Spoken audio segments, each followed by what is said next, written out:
Under the radar means hearing about things you didn't know you needed to know until you hear them. It's a serious look. Hear about the issues that don't get the attention they deserve. Under the radar doesn't get caught up in the day-to-day. Surfacing issues that are not talked about in mainstream media. I think it's something that connects us to each other. Under the radar is all about discovery. I can be guaranteed voices I haven't heard before. But also the questions. Under the radar is one step ahead. I'm Callie Crossley. This week on Under the Radar with Callie Crossley, Rhode Island's housing market is hot as the Ocean State gets flooded with out-of-staters. Not yet vaccinated for COVID? You're still welcome in public facilities in New Hampshire because of the newly signed Medical Freedom Law. And a chilling incident at a Martha's Vineyard summer camp is under investigation as a hate crime. These stories and more during our regional news roundtable. Later in the show, rosé all day? Absolutely. The blush wine is more popular than ever. There are as many different styles of rosé as there are wine lovers. You know, rosés that much more resemble white wines, and also rosés that are kind of leaning hard towards light red wines. We're lifting a glass on all things rosé in the latest edition of our Summer Fun series. But first, joining me remotely, Arnie Arneson, host of The Attitude with Arnie Arneson from New Hampshire's WNHN. Hi, Arnie. Hi, it's a pleasure to be back. Ted Nesi, politics and business editor and investigative reporter for Providence, Rhode Island's WPRI. Welcome back, Ted. Great to be here, Callie. And George Brennan, news editor of the Martha's Vineyard Times. Hi, George. Hi, it's nice to be here. Glad to have all of you. Well, I'm starting with you, Arnie, because as everybody knows, COVID and the spread of the Delta variant is on everybody's mind. And New Hampshire is doing a lot of different things with regard to both vaccination, not vaccination, medical freedom bills, all of this stuff is happening. So first, let's talk about this medical freedom bill. Everywhere in the country now, pretty much, the rule is that if you are vaccinated, there are many places you can go publicly, but if you are not, you're limited in where you can go. New Hampshire says differently because of this bill. So tell me what medical freedom means. Who knows? What it tells you is that you have a Republican governor and a Republican legislature. Can I be honest here? That's really what that means. In a lot of ways, this is the continuation of the anti-vaccine, anti-masking, the whole idea of liberty. This is the word that they use. This is about patriotism and liberty. And it's really, really unfortunate because, for example, the public university system. So we have the University of New Hampshire system. They are not allowed to require students and faculty to basically be immunized before school starts in the fall. There is a listing of all the colleges in New Hampshire that are requiring immunization before their students come back in the fall. Guess what, Callie? It is every single higher academic institution in my state except the university system of New Hampshire. So what it is doing is creating greater levels of vulnerability based on the politics of the legislature and the governor. So I think this is going to some extent, come back to bite the governor and the legislature. But the only way we'll know that is by seeing a rise in the variant, by seeing complications happening at those academic institutions, for example. And once again, it is not about science. It is not about health. It is all about politics. Now, what's interesting is that the University of New Hampshire is going to require testing when the students arrive. And we should note that at all of these universities, students come from all over, and there are different rules in every state, so we don't quite know unless you test them or unless they have proof of vaccination. So the University of New Hampshire, which would be part of this system you're talking about, will require that when they get here, they must be tested, and then they have regular testing for every member of their community, meaning the university community, vaccinated or unvaccinated. So is that a way to respond to the medical freedom bill? I mean, who knows? And then again, there's like two ways of approaching this. The unvaccinated will be tested more often than the fully vaccinated, which means you have to disclose your vaccination status. This is going to be pushed back everywhere, Callie. The dean of the school doesn't want to do this. He wants to follow what other academic institutions in our state are doing. They really, really do. But unfortunately, the legislature has made a decision that they can't do this. And the last part of this New Hampshire vaccinated or unvaccinated conversation has to do with the governor, who, of course, was supportive of the medical freedom bill, who says he's not going to participate in President Biden's door-to-door vaccine initiative, which, as is pointed out by the New Hampshire Journal, is key to rural communities because often they just lack access. And so having a door-to-door initiative where the vaccine comes to you has been significantly important in getting more people vaccinated. But that he's not going to do that. So, Of course not. Because it's Biden. Because it's Biden. Because this is a MAGA response. Just talk to your doctor, okay? If you want to understand these people don't have doctors. We've been closing hospitals. This is the uninsured and the underinsured. And they are afraid of even being consulting someone that has anything to do with the healthcare system because they know they've been uninsured. They're not even sure they believe that these vaccinations are for free, okay?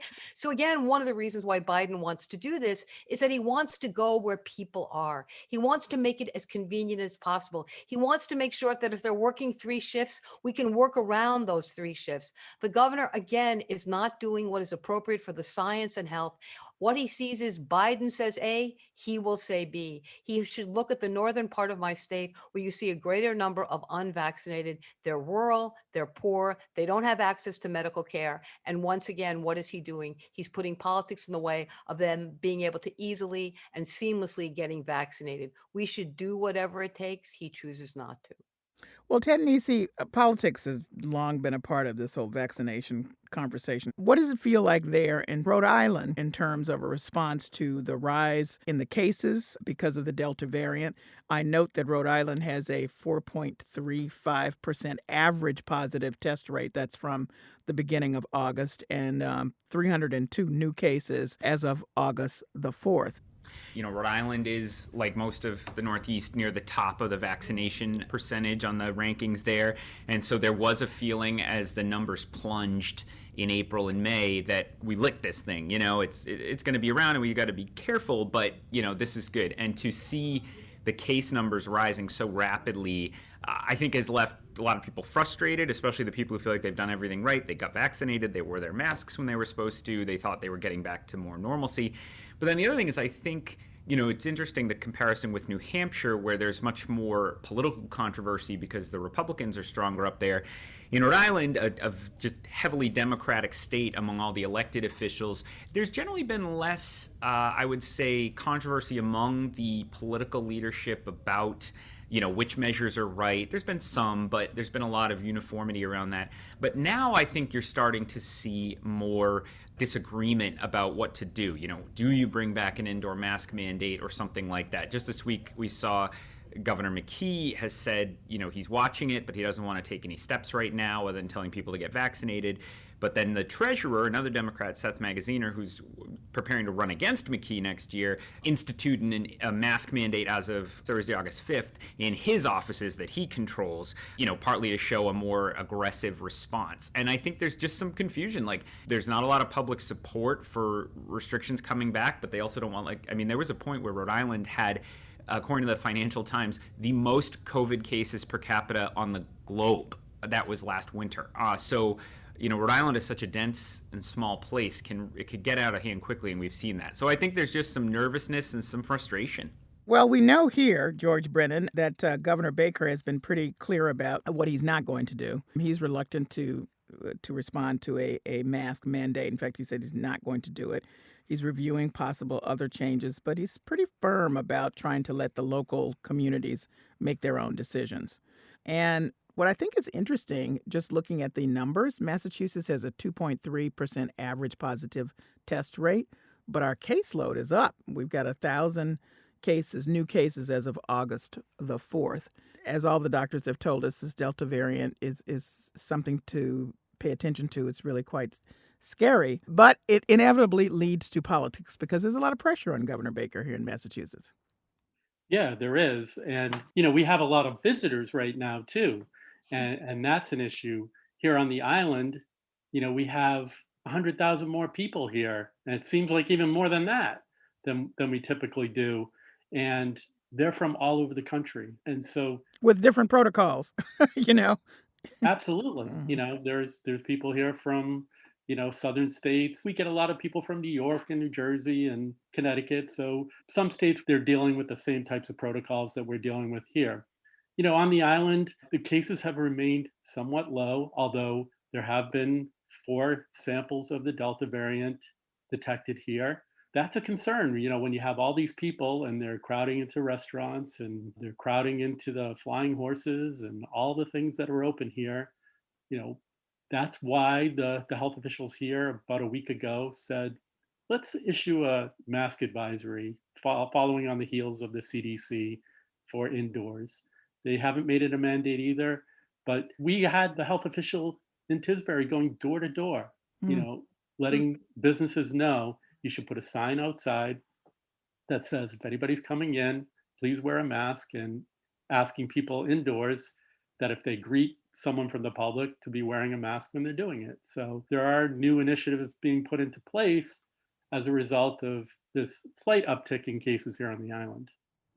If you're just tuning in, this is Under the Radar with Callie Crossley. I'm Callie Crossley, and here with me remotely are Arnie Arneson, host of The Attitude with Arnie Arneson from WNHN, Ted Nesi, politics and business editor and investigative reporter for WPRI, and George Brennan, news editor of the Martha's Vineyard Times. We're discussing the latest news in the region you might have missed.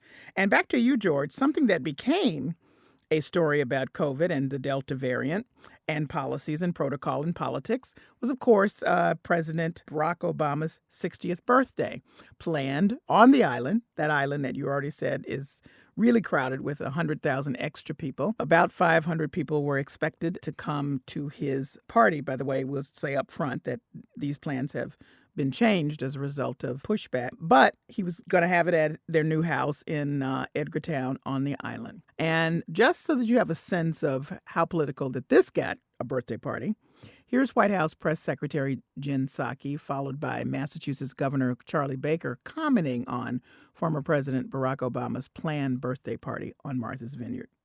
Former President Obama has been a huge advocate of individuals getting vaccinated. What CDC has provided guidance on is for indoor settings in high or substantial high zones of COVID cases. This event, according to all the public reporting, is outdoors and in a moderate zone. But in addition, there is testing requirements and other steps they are taking, which I'm sure they can outline for you in more detail. But I can tell you, if I were invited, I would have declined. Why? Because I think 700 people at an event like that is not a good idea. And by the way, the 700 that the governor referred to included the 200 people who were going to be assigned to work the event. This was a big deal, or became a big deal, George. It became a big deal. It's a news editor's nightmare when you wake up on a Monday morning and you flip on Twitter and Martha's Vineyard is trending. And so that's what happened to me on Monday morning.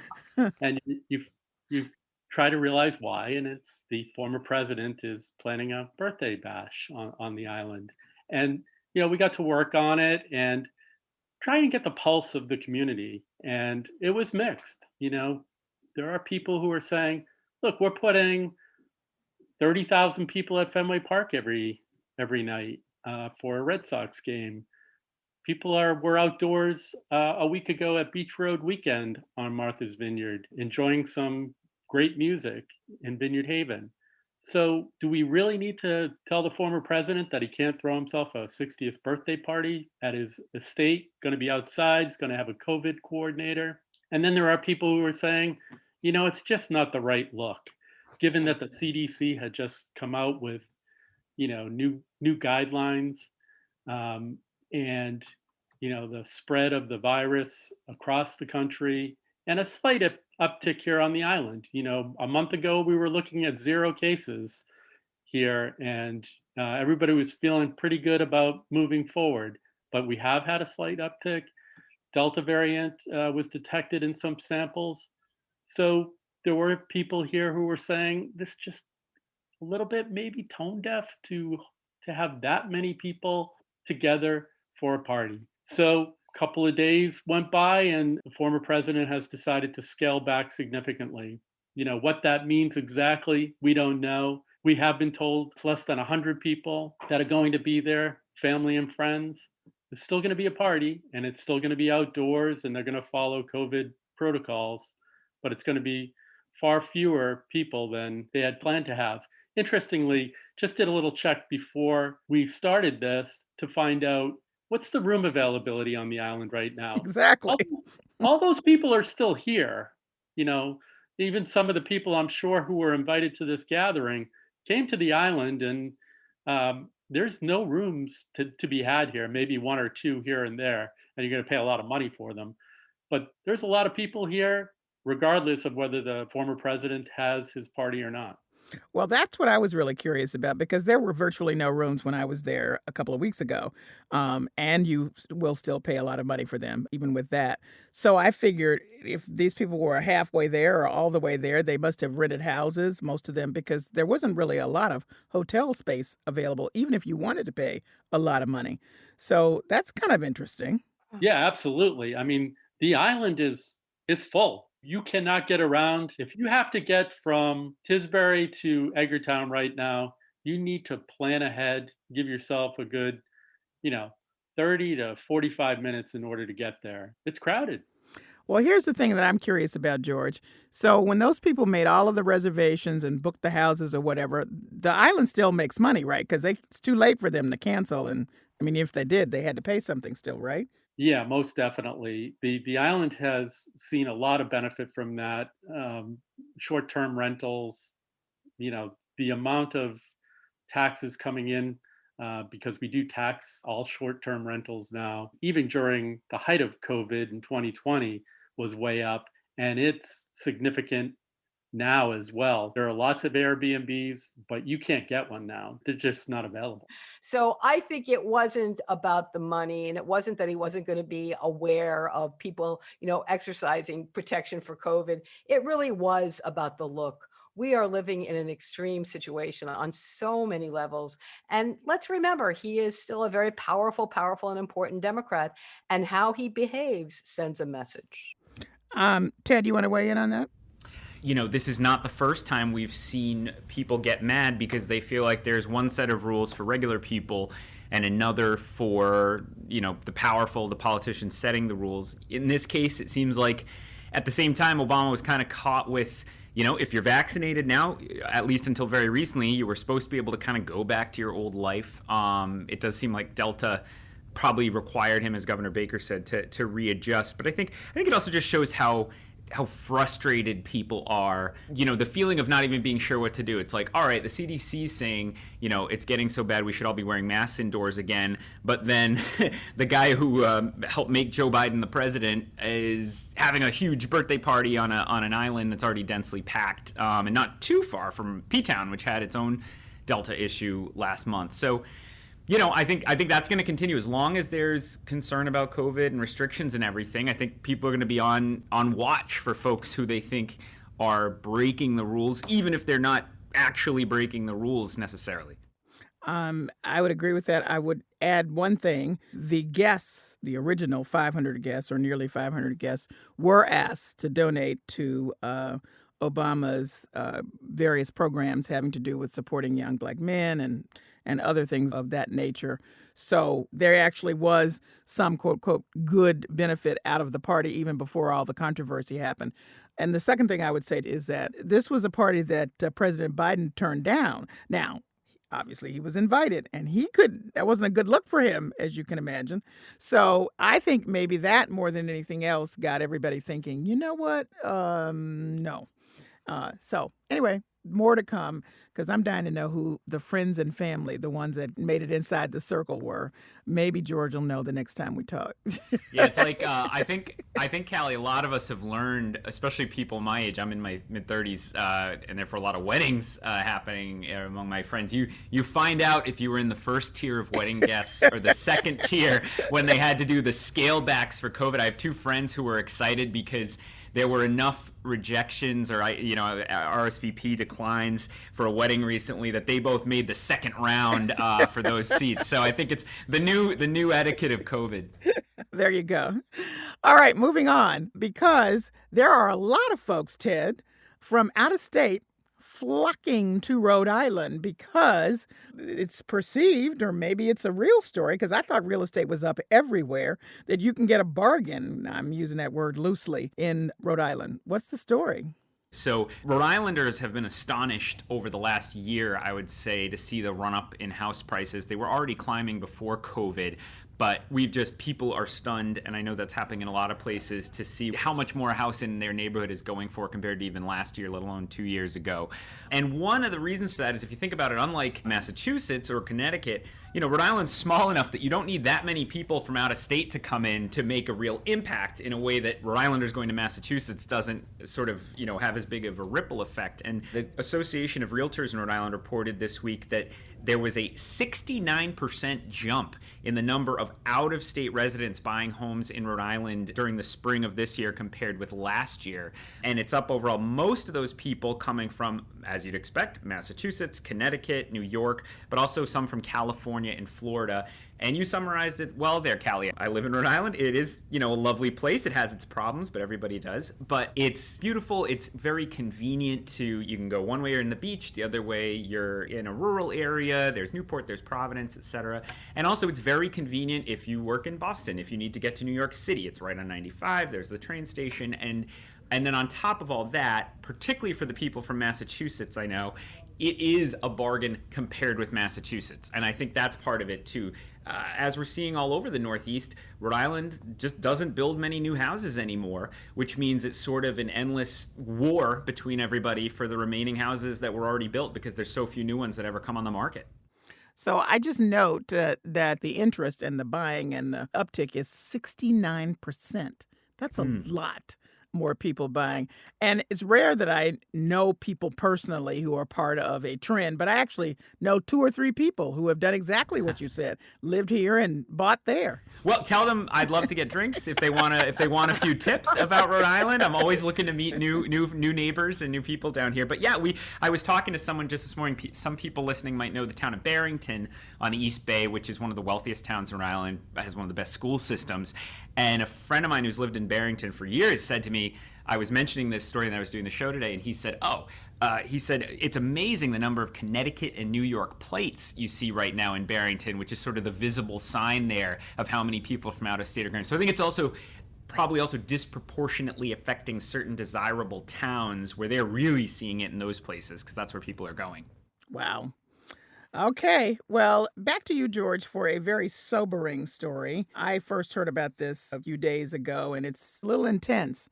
This is a very popular local summer camp on the island in Chilmark, which is a town up island, and a very popular camp, the Chilmark Community Center, which sponsors a number of camps for various age children. And what is under investigation now are that 2 boys, allegedly, this is just the information that we have, 8 and 9 years old, 2 white boys, took belts and put it around the neck of a young black boy in a noose-like fashion, to the point that he had abrasions on his neck. Needless to say, this has gotten quite a bit of attention. Not as much detail has come out since those first reports, and the Martha's Vineyard chapter of the NAACP is also investigating. So what can you say now? Yeah, so this, as you said, very sobering report came out on Monday. The incident happened the previous week, and the reaction has been very mixed on the island. There are some people who say shut the camp down and move on, and there are other people who say let's use this as a teachable moment. Let's figure out what happened here. It got to the point where the local select board called an emergency meeting to issue a statement about it, saying that they would ensure that there was a thorough investigation. They weren't ready to call it a racial incident. They want more information to come out, or whether this was just a bullying incident that happened to have race involved because there were 2 white boys and an African-American boy involved. This, obviously is something that we're going to be continuing to watch to see how it's dealt with. The island has always been seen as a place where anybody can come to and feel safe, but it's not always the case. We did a special section a year ago on racism on the island, and because of what was happening in the country at that time. And we heard from a lot of voices who said it isn't what it always appears on the island in terms of being accepting of other races. And we have room to do better. This happens to be a month where there's a lot going on in the African American community. We just had the 100th celebration of the Union Chapel in Oak Bluffs. There's the celebration of DJ Henry, a fundraiser being held in his memory, and the African American Film Festival that is becoming bigger and bigger here on the island every year. So all of that to say, this type of an incident is that much more shocking here if it is indeed racially motivated. And just one other point, the Chilmark Community Center is also known as a place where there are kids who are local who attend, as well as a lot of summer seasonal kids or kids from people who are there seasonally. So it can be a class situation. I'm just putting that out there. Well, I wish people would look at the comments. The comments are so emotional, and I see virtue on both sides. I was reading them and I'm going, yes, I agree. Then I was reading another one going, yes, I agree. And, people are saying this is a teachable moment. It reflects the world we are currently living in. This is a way for us to sort of remind children and discuss the history of African Americans in this country.